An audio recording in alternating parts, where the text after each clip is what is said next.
Hello and welcome to this month's Side Alpha Leadership. I'm your host, David Polikoff. Pleased and excited to have Corley Moore. Corley is host of the Weekly Scrap. I know everybody's definitely heard of that podcast. He's also uh, the um, the leader, the inventor of Firehouse Vigilance, which is a very successful platform on Instagram, amongst other things. Without me rambling on, Corley, welcome to the show. Hey, Ray, I'm excited to be here. Thanks for having me on. Yeah, so like we talked about offline, the show goes wherever, and it's really not scripted. I've got a couple of notes written down, but wherever it goes. But the cool thing is that you're a retired chief. I retired as a battalion chief as well. I failed at retirement, but I like to be able to just kind of talk about things through our eyes, and then maybe get into what can we do for the people that may want to aspire to be a chief one day, whether they're a firefighter looking to move through the ranks and eventually be a chief, and what they can expect. And that switch, going from the tactics to the strategies, even though as a battalion chief, is probably the best position in the fire service because we both have a foot in strategies as well as tactics. Sure. Sometimes we got our gear on, we're taking a forward position. Sometimes we're in the command vehicle. So what can you what can you throw out there to aim people in the right direction if they're looking at what to expect? You got a new guy that's coming in, came out of recruit school or whatever. They're looking at the fire service. Maybe they're first generation firefighter. What would you do as the battalion chief? Your set of expectations, things like that. Obviously, they're going to run through the lieutenant or the captain first before they get to you. But what are you telling them to make sure that they understand that not only we're happy that you're here and you will make mistakes, but what kind of things are you telling them to set them up on the right on the? Well, brother, man, I've been influenced by so many people, so many mentors. But one of my biggest mentors was Mark Von Oppen, and I don't know if you've ever taken fully involved leadership, but he has a thing called 10 for you, 10 for me that he got from his father. And one of the things that he does is his father would sit down. He was a defensive coordinator for the San Francisco 49ers in their Super Bowl dynasty era years. But he would sit down with his players and do a 10 for you, 10 for me, 10 things you can expect from me and 10 things I expect from you. And I completely bastardized that and took that from him. And I would do that with everybody that was assigned to my battalion. I would sit down, brand new rookie or someone who promoted in. We would sit down, and I actually have a little PowerPoint presentation that they have to sit down and go through. And I use the PowerPoint more like notes just to hit everything. But no, I believe that communication and expectations are the absolute bedrock for high performance. And if you can set clear expectations and have good communication, you can overcome almost anything. Yeah, I agree. Communication, we do. We're getting better in the fire service with communication. If you always look at if we have a line of duty death or a serious injury, and we start to break it down, communications always falls in there.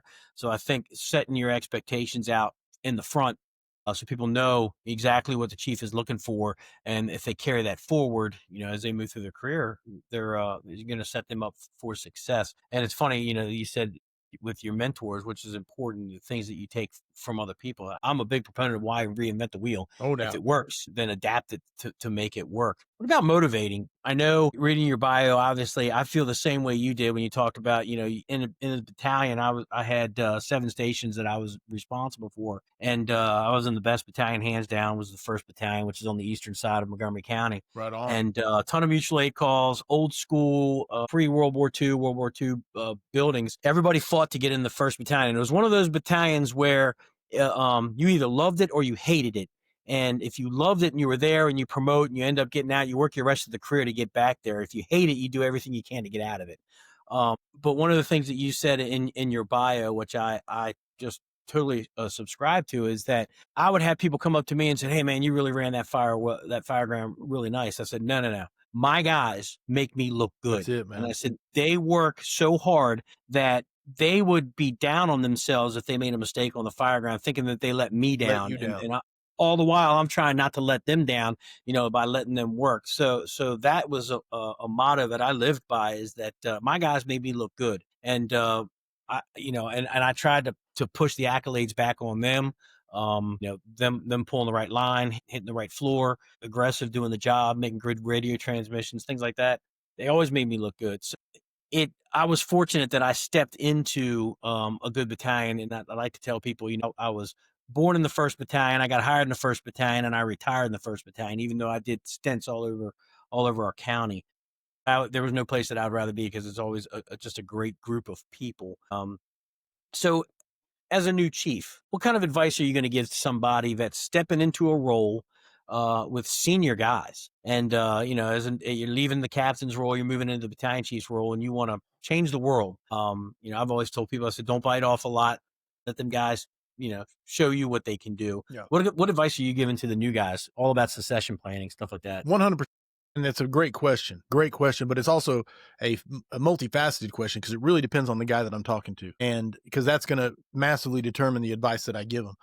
If we're saying it's a person that is a highly competent person and they've proven it through their actions, through their reputation, through their skill set as a firefighter, as a company officer, all the way up through the ranks, because there is a bedrock that has to be in place of competence. You have to be good at the job.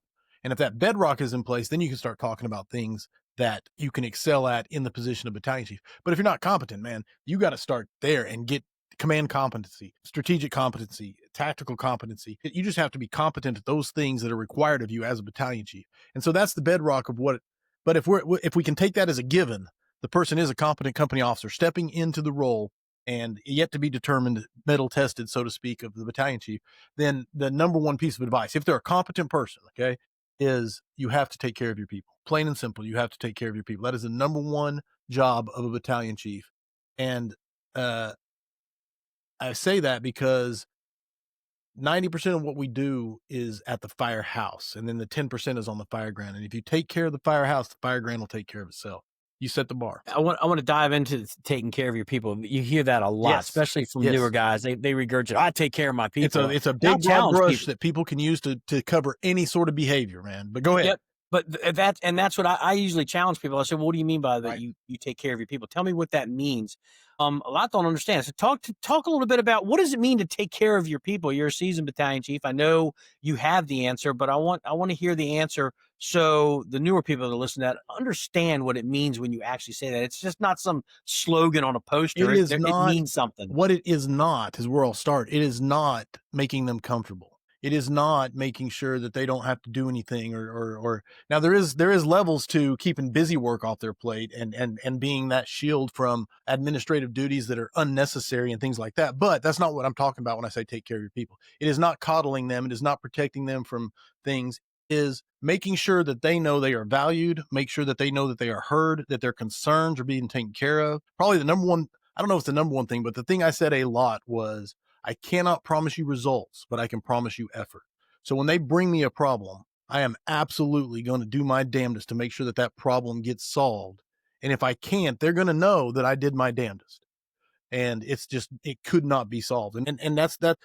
I think because there's so much to this, and I could talk about this for hours. Believe me, I love talking about it. But Chief Shannon Stone down in Florida, man, I've taken his Nuggets from the Right Seat class. I don't know how many times, and every time I take it, I take pages and pages of notes. But one of my favorite pieces of advice he gives is, let me get it right, the quote right, which is, I need my people to tell me the things I need to know, but don't want to hear.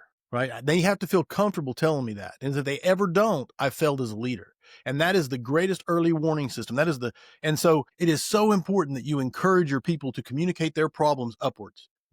Like complaints, everybody says, don't complain, don't complain, don't complain. No, complain, but complain up. And there comes a point when you got to say, okay, that's enough of that. We've addressed it, but complaints come up. And if they ever feel like they can't bring you the complaints because you don't care, and that's what I mean by care. But if they ever feel like they can't bring you their complaints because their opinions aren't valued and they're not being heard, you will lose them. And it's not just that you'll lose them. They will actively start working against you. And I say actively, it's not consciously, but subconsciously, they'll want you to fail. And instead of them making you look good, now they start making you look really bad. They won't care. They won't care. Well, they won't care. It also creates a culture of self-preservation. And I'm just here to protect my paycheck. And hey, I get paid the same whether I give a shit or not, and it's so pervasive. But it all starts with making sure that they know that your people know that they are valued and that they're heard. Yeah. One of the things that you said, there was a couple of things that I want to talk about. The first one is about complaining. And I've always told new officers that are coming in, especially battalion chiefs, and as you move up to the ranks as senior staff and things like that, you never complain down. A battalion chief should never complain about the boss to the captains, the lieutenants, and the firefighters, because all that does is make you look like an asshole. And like you said, your complaints go up. If your guys are saying something to you, you bring it to them. If the fire chief says something that you don't like, it stays there. You can't bash the boss in front of everybody else. I mean, most people will know if the boss is kind of a douche. They're going to know that. But there's a fine line between trying to be their buddy and be their boss. And I've always said, I'm not going to complain to my guys about other things. I try to be the guy that I hear what you're saying. I feel what you're saying. How can we make our world better? If things are so bad in the system, how can we make our little area better? And one of the other things that you had said was, they can bring complaints to you. And I always told my captains, when they come up, I said, I don't mind you bringing a complaint to me at all. I said, but I need you to come with a potential solution as well. I said, I don't care if you're 70%, we'll get it across the line. But if you're just bringing complaints to me and you don't bring anything that's a potential solution, then you haven't thought through what's going on. You're just venting. That's okay to an extent, but I need you to think. I need you to say, okay, this is bothering me. This is what I'd like to do to make it so it's not bothering us anymore. Always come with a little bit of a solution. And I think in the long run, that also helps them think, make decisions, things like that, and then support them trying to get that decision or that complaint, that fix across the line. So I think that's some stellar stuff that you brought up. I also think that, as the battalion chief, Frank Ritchie always told me, he says, you need to know when it's time to go. You know what I mean? Like, I visited every station, always walked into the office, talked to the captains first, maybe close the door, whatever. Hey, tell me what's going on, kind of taking a pulse, making sure everything's good. And then I come down and sit at the kitchen table and we just kind of BS a little bit. And what I found, and then what I pass on to new battalion chiefs, is you cannot hide in your office. People want FaceTime with the boss. They want to see you. They want to hear some of the things that that you can talk about. Maybe some things that they don't know. Maybe some things that are coming up on the horizon, or just sitting down and listening to what they have to say. Like you said, that they're being heard. Did you find that at all when you made your rounds, when you started talking to your people? I can tell you that, well, old school with Salka and Lasky, one of their very first episodes, I think it was Salka who said, "Man, if you're the chief, get out in your car, go around, do not hide, go out and visit your people." And I can tell you that almost every one of my problems, and I'm far from perfect. I had lots of problems, and I say that I mean I'm so blessed in everything that I got to experience. So, but I don't want to come across like it was perfect. But all of my issues came whenever I did fail to make those rounds, fail to check in. That absolute is a truth about, and I could feel it when it was happening. So I absolutely believe that you have to stay present. You have to be present to be effective. Yeah, and I think that was probably like the highlight of my day. I had a routine. They knew when I was going to be at the firehouse. I didn't make surprises or anything. I ate lunch at the same station every day. And it was funny. It got to the point where if I skipped lunch because I had something going on, they were calling me. Hey man, what's going on? You coming What's for up? lunch? Why aren't you here? Exactly. So, it makes me feel good that they wanted me there as opposed to, oh, great, chief's not here. Finally, we get a break. But I do subscribe to the point where you got to know when it's time to go. I would tell people, if you don't want me to stay a long time, don't talk fireman shit at the kitchen table because I'll stay while we're talking tactics and things like that. I love talking truck work, engine, rescue squad. It doesn't matter. But I think, like you said, being present, you got to show up. You got to be there. You got to listen to what they're saying. And a lot of times you got to listen to what they're not saying. And you can see if there's issues that are brewing on the horizon and be able to maybe cut that off. Or maybe it's time that you pull the captain in the office saying, hey, this is the vibe that I'm feeling. What are you seeing? What are you hearing? What are we missing? Type of thing. So I think that all comes from getting out from behind the desk. And I Oh, used to tell without the a fire doubt. chief, If you stay yeah, behind the desk, you're setting yourself up for failure. Period. agreed. I used to tell the fire chief that. I said, hey man, people want to see you, whether you Mhm. whether you know it or not. They want FaceTime with the fire chief. Maybe not Absolutely. every single day, but they want FaceTime, especially the operations chief. I mean, that guy's got the pulse of everything that's going on on the fire apparatus. And if you're hiding in your office, or I had an operations chief tell me once, he goes, well, I'm kind of an introvert. And I said, well, you need to shake that shit off. I said, because this is not an introverted career, especially in the position that you're in. You need to be front and present and listen to the guys, engage in a conversation and listen to the guys. I said, if you feel that nervous about talking in front of the guys, I'll go with you and we'll sit down together and we'll talk. But you can't hide behind the desk. If you're a chief hiding behind the desk, you're failing. You're failing at least at 50%. You're failing, and that's just a mark of an inadequate leader. If you're hiding, you're not talking to your people. What about empowering? How'd you empower your people? how'd you get them you said you don't want people to feel comfortable, and you got to take them out of their comfort zones. How did you do that? How No, did no, you no, empower no. your people? I love my people. Don't take it wrong. I love my people being comfortable. In fact, it's a downside almost of they get so comfortable they don't want to promote and move on, and that can be the everything has a cost, and there is a cost. But my job is when I say take care of them, it's not to make them comfortable. And so I want to be very clear on that distinction. Empowering is a byproduct of doing it right, and I mean that in the sense of when you take care of your people in the manner that I described, and we already kind of elaborated on, the byproduct of that is that they want to take care of you. And if you're clear on giving them a mission, a clear set of expectations, and a clear set of standards to meet, and you take care of them, they will naturally intrinsically want to meet those standards, those things. And so empowering is just a complete byproduct of it. And so one of the things you said is like, don't bring me complaints. Just if I mean, you're allowed to, but bring me solutions. And one of the things I push back on that all the time, because if you take care of your people and do it right, they will bring you solutions naturally. You won't even have to tell them that. They will just naturally do that because they have a clear vision, a clear set of standards, and a clear set of expectations. And so they know what to do when they come to you to bring it. And you can look at it and you can measure it against those clear sets of standards, expectations, and vision. And you can say, okay, yeah, let's get this done. Let's make this happen. And so the other thing that I will always push back on is the complaints can only go up and never go down. And I always push back on this because if there is no clear vision and there is no clear values, then everybody gets to make up their own. And when everybody gets to make up their own, if you have someone in a position of power that does not match your personal values, and especially when you get into serious things, there are things that need to be complained about. And if it compromises your character to say, no, I approve of what he's doing, then I will absolutely complain down and say, no, I do not approve of this whatsoever. And so those are the No, two things.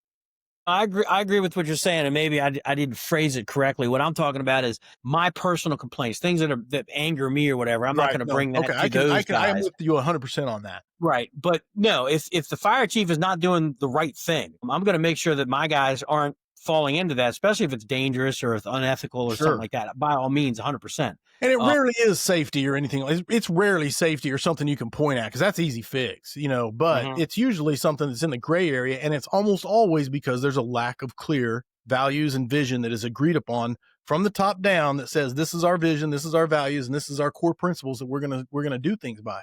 And so everybody's doing their own thing. Yeah, and that's where you start to have chaos and anarchy. There's no You doubt. know, And that's most so departments. right, and it's funny. One of the things that I've talked about several times, whether it's on this podcast or just things in general, is when we talk about discipline.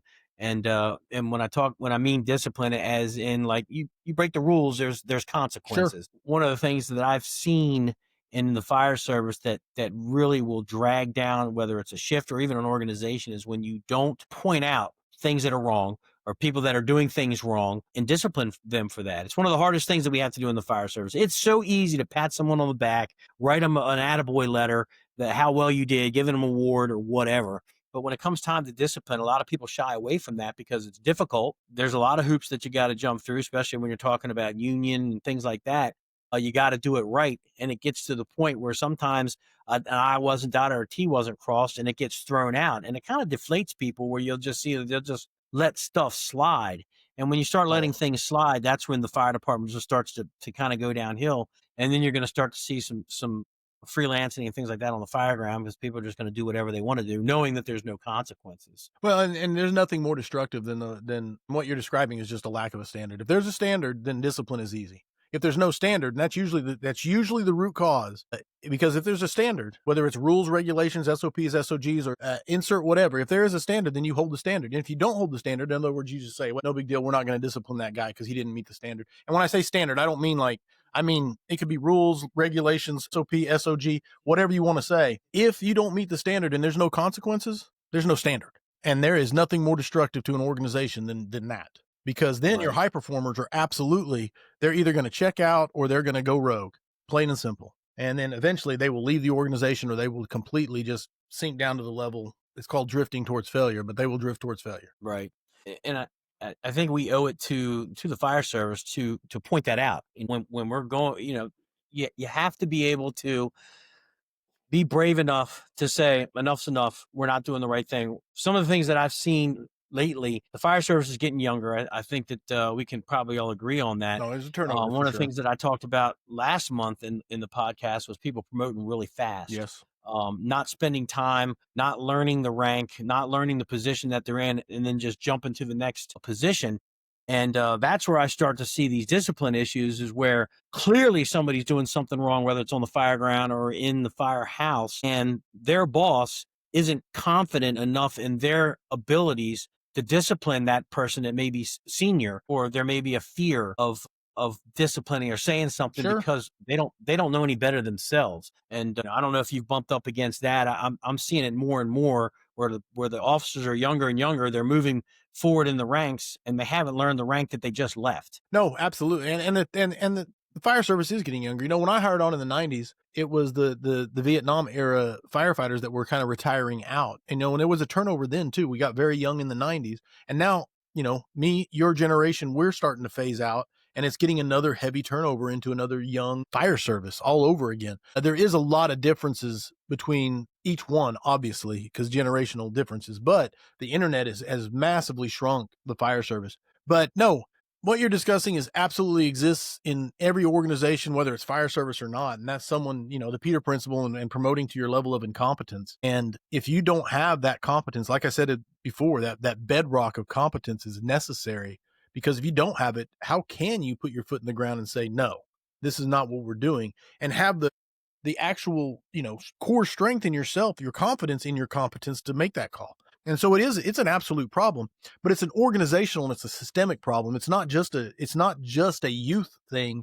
It's the organizations have relied on the older generation's knowledge base. And so they haven't put into place systems and regulations and procedures and policies that set those young people up for success, so they can point at it and say, this is what we're doing and this is why. When you talk about systems, I want to talk a little bit about. First, we'll talk about some of the senior guys that are leaving out. I've seen it, you know, when I got hired in the mid '80s. A lot of Vietnam guys are still on the job Right. then. But one of the things that I saw, especially when you started seeing captains, battalion chiefs, assistant chiefs, and things like that, it was more of, I got mine and I'm putting my arms around it and I'm not letting anybody else know what I do. And then when they leave, we lose that seniority, that education portion of what they had. They never passed anything down. Sure. So the succession planning was always weak. We're trying, and I think it's something that we kind of do poorly, at least where we are in the Mid-Atlantic area, trying to teach, you know, these officers how to be officers and things like that. Officer candidate school, believe it or not, it's an old concept, but it's new to the fire service. We're getting officers that are going from, you know, firefighter right in the back step to being a lieutenant up front, and nothing was ever in between. They were never taught a lot of on the job training. Yeah, they just Problem learned from the is, guy in front of them. The guy they've served under is all they had. right, and if that guy wasn't good, then it's just this whole snowball thing. Absolutely. So I think we do a poor job in the fire service of that succession planning, especially in the senior staff roles. I'm looking at some of my our deputy chiefs and things like that, and the jobs that they do in their divisions. It's like, who's coming behind you? Who are you setting up to take your position? Especially one of the guys, he does budgeting, you know, and all the finance and stuff like that. Man, you got to be savvy with that stuff. You just can't throw somebody in there and hope for the best, especially when you're talking about, you know, hundreds of millions of dollars in budgets Absolutely. for, you know, for a county, and you know, $100 million for a fire service. And the question I always ask, because I get asked this about succession planning when I go around and teach and talk about officer development programs and things like that. And they'll talk about someone like you're saying, he's the guy that does this thing and he's going to retire. And I always ask them, well, how many hours of the week do you set aside for his schedule to take care of him mentoring like how many systemic hours in the week are set aside and he's supposed to go and train someone to do his job? And like, hands down, that guy is overloaded and just trying to get his job done. And he has systemically, the organization has not set him up for failure. It's just, he hasn't prepared nobody, you know, and it's just throw their hands up and, well, I guess, and we just clunk along, because that's what the fire service does. We clunk along on square wheels is what I call it, because that's what it looks like. You clunk, clunk, you know, and the tones drop and we go and we take care of business. Right. That's the easy part of the job, is No getting on doubt. the rigs and going down the road. But systemically, I'm telling you, organizations do not set their people up to do succession planning, and that's why it fails. There is, like, on a 40-hour work week, how many hours were you allotted to prepare your successor? Not at all. It's funny, you know, and I'm going to transition back into the succession thing.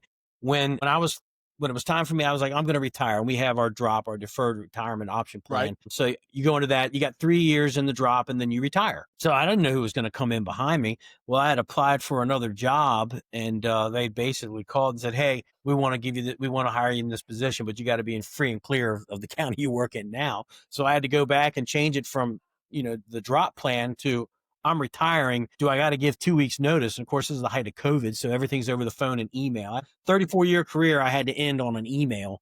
But so Wow. I asked, they said, well, you can go whenever you want. And I said, well, what does that mean? They said, well, you can go next week. I'm like, that's a little too quick. I have to clean out my locker and everything. So it's like this, they said, we're going to hire you in November. I left December 1st. And at 11:59 and 59 seconds on November 30th, my email was turned off. And whoever the next guy was coming in. I mean, luckily I knew the guy, and we talked on the phone a couple of times, and I tried to give him some information about what was going on, but there was no succession planning. The guy knew nothing about the shift, the guys, or anything like that. Now, fast forward to where I am now. My boss, my immediate supervisor, is a really good friend of mine. We worked together in Montgomery County. We were both battalion chiefs. Now he's my boss. We talk every day about his job, what he does, dealing with the county executive, with the county council, and things like that. So we are planning for that, because he's not going to be there forever. And I keep telling him, I don't want your job, but it's like, well, somebody's going to take it. I told him, I said, all right, show me all the things that you do. And every day we're talking about stuff. I'm sitting in on meetings, whether they're teams meetings or whatever, but we do have that succession planning. But looking around, like when the fire chief says, you know what, I'm done, he rolls out. They either hire from within or they hire from somebody outside. But when you have a division chief that does the finance and the apparatus purchasing and where all the money is and all that stuff, when that guy goes, he doesn't have an assistant chief underneath of him. He's got a financial administrative lady who's not uniformed, a couple other people that work for him. That's it. And it's like, No, and probably a promotional process that doesn't allow until he's gone to even know who his or his successor is going to be. right. And then that guy steps in. If that guy's not an accountant, you're talking learning all this stuff all over All again. So over. now it's the whole collective senior staff huddling around that guy to try to get him along, to get him feeling. That could be a year. Oh, without a You doubt, know? without a doubt, and it happens every day all across the country in all sorts of fire departments with lack of succession planning and systemically. Yeah, we clunk along. It's like, how do you fix that? Because it's been going on. I've been in the fire service since the mid 80s. It's been going on that long, and I'm sure it's been going on from Well, part of before it that. is it used to not, depending on the size of the department, obviously, there's a whole lot, but the average department, I say average, I don't even know what that would be. Probably, I would say probably, I don't know. I wouldn't, I wouldn't want to, but like suburbia and but long story short is they got away with it forever because they could, but we've outgrown it. The world has outgrown it and it no longer works. It's funny because you can see the fire service as we move forward, and we're getting new innovative apparatus, equipment, and things like that. And we start to move forward, and that guy retires, and then we fall back 2 rungs, and we got to get back up there again. And then eventually another person retires, and we fall back. So it's like the 2 steps forward, 1 step forward, 2 steps back type thing. But I don't think we've cracked the nut on that succession planning yet. Even in the smaller departments, I think when somebody goes, who's coming in behind, and in the larger departments, you could just be another number. Oh yeah. Hopefully, if you've got a huge department like an FD&Y or something like that, maybe there are a bunch of people you can pull from that have an idea of how those different Well, the things larger you work. are, the bigger the division is you're in. So the bigger the pool becomes of someone who's doing part of the job beforehand. If the smaller Right. departments really, probably your 6 station and less departments, they're the ones that don't have the manpower to have a division that does certain things. So an individual ends up doing them, instead of a team. And that's where the lack of succession really is magnified. Right. I agree 100%. So let's talk a little bit about, let's switch gears a little bit. We All right. talked beat this horse I love it, man. Go to for it. death when we're talking about admin and all that stuff. And it is part of the jobs. People do need to understand that it's not all about putting your helmet on and running into a building. Once you take that chief's position, you might not be in operations. You might be in admin. You might be in administrative service, logistics, or whatever. So be prepared where that job's going to take you. But what I tell people is, no matter where you are, do the best that you can in that job. Be the best at it, and leave it better when you move on to wherever. Right on. Let's talk a little bit about tactics. So let's go back to when you were a line officer, things Right like that. on. What'd you like to ride? Truck company? No, it's Engine? engine. And of course, I'm suburbia. Again, more fire department. We have trucks. We call them trucks, but they were quints. Right. And we did not have truckees. Like no one was assigned to the truck. It depending on where the call dropped, we would all jump on the quint and take it. And arrival order determined our actions, not what apparatus we arrived on. So Right. if you showed up first on the quint, you'd still be fire attack. And if you So you showed up, still so you dispatch if you're on the Quint. I mean, we have the Quint concept here in a couple of different departments. Were you dispatched as a truck company on the Quint, and if you arrived first, you just became the engine, or that's it. That was it. okay, what So wasn't confusing? no, there was confusion, plenty of confusion to go around, but no, it's the ladder with the bladder, and but absolutely yeah, we did not have a truck culture at all. So, in answer to the original question, I was an engine guy, plain and simple. Right. We did, I cut my teeth on the engine in my volunteer department when we first got a truck. It was like, something new. We had an engine and rescue squad and just took to the truck. And that's all I've ever done. You got to drive the engine sometimes, if you're assigned to that or the rescue Sure, squad, but, sure, but it's all about the truck. Mid-Atlantic area, it depends on where you are. When in where we are in the Maryland, Washington, Virginia area, very engine heavy, engine culture. But and as you kind of move north a little bit, you get more into they're really breaking it out with engines, trucks, and things like that. right, I was totally 100% truck company. Wanted to be the first, guys in there. Except when I was on the engine company, I tell the truck guys they shouldn't be going in first. We got to go in first, type of deal. But how many would you ride on your rig? we were blessed, and I didn't know this because this is all I ever knew. But very early on in my career, probably around 2005, I want to say, we went to 5-man staffing and Wow. 4-man minimum. So we always had 4, no matter what the rig was. And so again, I only knew what I knew until I started traveling, which has only been the last, 10 years or so. So I thought every place was like that. I had no idea until I got outside of my bubble. But Mhm. we had great staffing as far as that goes. And that's the interesting thing is we talk when we first started. When I first started in Montgomery County, Maryland, which is right outside of DC, minimum staffing was 3. Combination system, so it's career and volunteer working together. Sometimes you'd have 6, Yeah. if you had volunteers that were there. But minimum staffing was 3, and it took, with grants and things like that, safer grants and things in Montgomery County, it took almost 12 years to finally get 4-person staffing on just the engines. Just one. Yeah, and Montgomery County, I think, has like 35, 37 fire stations Right on. in the county. And, it took 12 years to get that extra person on each engine company. Now it's starting to move forward. Now where I Sure. am now in Frederick, they have 24, 25 stations, and they are, I think we're like maybe 4 stations shy now of 4-person staff, and they've done it in 3 years. Oh, damn, And that's flying. man, you want to talk about warp speed, and we had a line of duty death right when I first started there, and that drove a lot of it. It was always on the horizon that we have to, we got to beef our staffing up. Sure. So all the engine companies, all the engine companies that are combination stations, we do have some stations that are 100% volunteer, 4-person staffing for the engines. In my community where I live, our volunteer, it's all volunteer. We just started bringing in career people. The minimum staffing was 4. It is 4. And big burden on the volunteer system, of maintaining getting 4 people on the rig. You get 3, you're understaffed with 3. They'll dispatch another engine just to make up that 4th. But yeah, it's funny, when you talk with people, when you start traveling around, you say like, oh yeah, we get the engine out drive rolling. We hope people show up in their personal vehicles, and Right. sometimes it may be just 2 people pulling a line and setting the pumps and going in and trying to do the job. It's crazy what you're running into across the country, but they make it work. Yeah. They take care of business all over the country. Right. What the engine guy? It's interesting that now is your department they still running quints? Oh yeah. Okay. They're still on the Quint concept. I don't know about cool, but they're definitely still on it. Right. It is what you know. What do you have as far as officer candidate school? Anything like that, training your officers before they actually take the positions? Well, systemically or from the organization, there's a 40-hour academy for every promotion. Whether it starts from firefighter becoming a relief driver, which is called a corporal. Most people don't have corporals, but we have them. Or we have. I still talk in the present. I've only been retired for like 3 months, so Oh, okay. I still talk in the present. But we had 40-hour academies on every level. It's 1 week academy basically, and what they got depends on who the training chief is and what he puts together for them.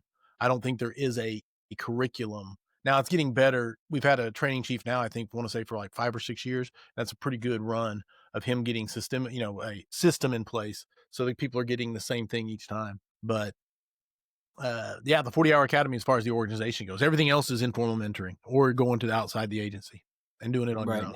What's your staffing numbers? How many people you have in your department? Total on line personnel, I want to say 75. It was 25 per shift right when I left. They were staffing up to go to 27 per shift and put a new rig into service and have our first split station. But we're 4 stations, 27 square miles, 65,000 people in there, and made about 7,000 calls a year. Vast majority EMS. We did And not what are run some of those? EMS. We did not transport. We would run BLS engines and show up with the private ambulance service. You're very fortunate there. A lot of people would wish for 100%. that. 100%. Very fortunate. What are some of the stumbling blocks you ran into? As a chief, starting as a captain, what are some of the things that kind of maybe has tripped you up with the organization, or moving forward, some of the things that maybe you have tried to bring in? Training is huge. We learn not only from the inside, but you get outside the organization and see. So anything you try to bring back, any stumbling blocks that you had, resistance, anything like that? Oh yeah, massive. Lack of vision, lack of clear set expectations and priorities. 100%. All the same things. Anytime you have a lack of a vision, then your high performers will create their own vision for what they're in control of. And if that's a firefighter, they will create a vision for themselves of what that looks like. And if it's a company officer, they will create a vision for their crew and what that looks like. And if it's a battalion chief, he'll create the vision for his battalion and what that looks like. And if it's not in alignment from the top down, then you get rebellious cultures. And when I say rebellious, I don't mean rebellious in the manner of F the rules and we're not going to do what you say, but it's not in alignment.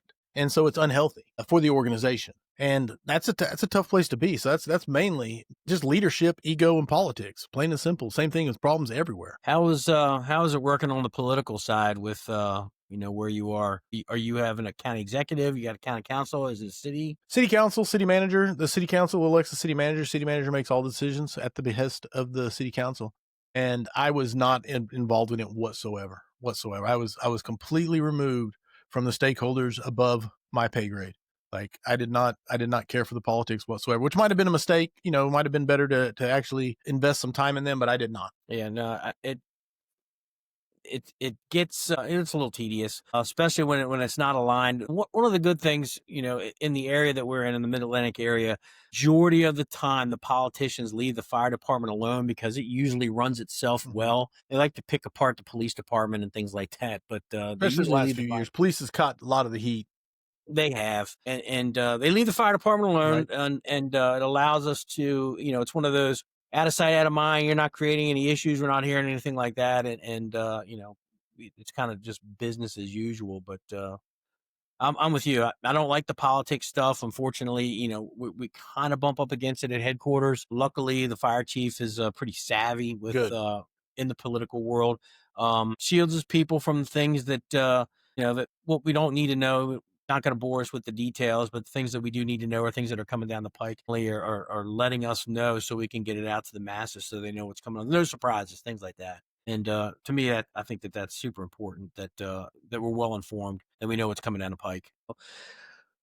Before we wrap this up, I want to go ahead and plug your shows a little bit. Some of the things that you're doing. You said you're doing a lot of speaking, things like that. Tell a little bit about your podcast, your sites, and then some of the things that you're doing, some of your teachings and things like that. Well, Weekly Scrap is my passion. I do it every week. Goes live every Tuesday night, 8 p.m. Central Standard Time, and it's man, you can go back. There's 318 episodes. I think 318 will be Eric Wheaton coming up on Tuesday. And so just phenomenal. I just had Sean Gray on and we did a lot of tactics talk on last Tuesday and everything that he's been involved in and all the controversy. And it was a good time, but it's a live show. It's not a podcast per se, although the recording comes out as a podcast later or, after the show is over, but it's on YouTube and you log into YouTube and you ask questions in the YouTube chat. And those questions I then ask to the guest and we just have discussion. There's no telling where it's going to go, and that's the scrap. And it's been around for a while, and it's hopefully will stay around a while. And Yeah, it's quite successul. It definitely shows up in the feeds all the time. So kudos to you. no, I'm proud of it. I'm very proud of it, and it's all because the guests are phenomenal. It really is. Like I have the best guests on, and they absolutely bring it each and every day, each and every week. Right. So anything else? Teaching is my passion. I travel all over the country and teach. I teach the 9Ls, which is my book. I've written 3 books. 9Ls is probably the most popular one without a doubt. Of course, I was involved in the Book of Search. If you don't know about the Book of Search is amazing. Go get a copy. It's 100% free. Go to firehousevigilance.com, download the PDF for free. And if you want a hard copy, go get it on Amazon. 100% of the proceeds goes to Firefighter Rescue Survey. It's 44 authors, all subject matter experts. It's amazing. If you don't know the Book of Search, it's just amazing. So go check it out. The Work of Search is coming out hopefully this year, and it's going to be the drills and all the props and everything that goes with the Book of Search. And it should be finished. We're working on it. I don't know if it'll actually get done. And 100% of its profits will absolutely go to either, I think Firefighter Rescue Survey is what we're still talking. We're talking about maybe doing Firefighter Mayday Survey with Basil. But yeah, the 9Ls, I have a new class I'm working on. I'm really excited about, called Repercussions. And I don't know if I'll ever actually finish it because but it's basically a flow chart or an algorithm. I call it the algorithm. And you can take any problem in your firehouse and you can plug it in the top, and then you can answer the questions, and it spits out the I don't want to say the solution, but that's how it's supposed to work. And it's fun to put problems into it and see how it does. But that's the germ of the whole class. And it's a really fun interactive class. But because I now have a stack of problems from firefighters, it's like humongous. So it's been tested quite a few times. But yeah. Excellent. Well, Corley, I appreciate you being on the show. A lot of good insight, a lot of good things that people take care of. So it'll be out in October. All your information will be right down below in the comments section on YouTube. And if you need anything, where can people get a hold of you? Firehousevigilance@gmail.com, man. Send an email. Don't do socials. I am so bad. And it's not because I'm bad. It's because they don't organize them. You can't search them really. And so if someone sends me something on a social and I don't get to it, it's gone. There's too many messages that come in on there and I can't find it again. So email, I can sort, I can put it in folders, and I can find it later. So email is 100% the best way. I try to get to the social media ones, but I'm telling you, it's chaos. And I was answering somebody today that sent me a message 2 weeks ago, and I was like, I'm sorry I missed this. I did not see it. And I was like, please send me an email and I'll answer your question. Absolutely. Firehousevigilance@gmail.com. Really good. Well, again, I appreciate your time. I appreciate you being on the show. It's been a pleasure. And all your information will be down in the comments section, at least on the YouTube page, where they can get a hold of you, as well as your email address. If you don't mind that, I'll throw that down there. No, absolutely, Dave. Thanks so much for the conversation. It was a fun conversation. Absolutely. Take care. Be safe.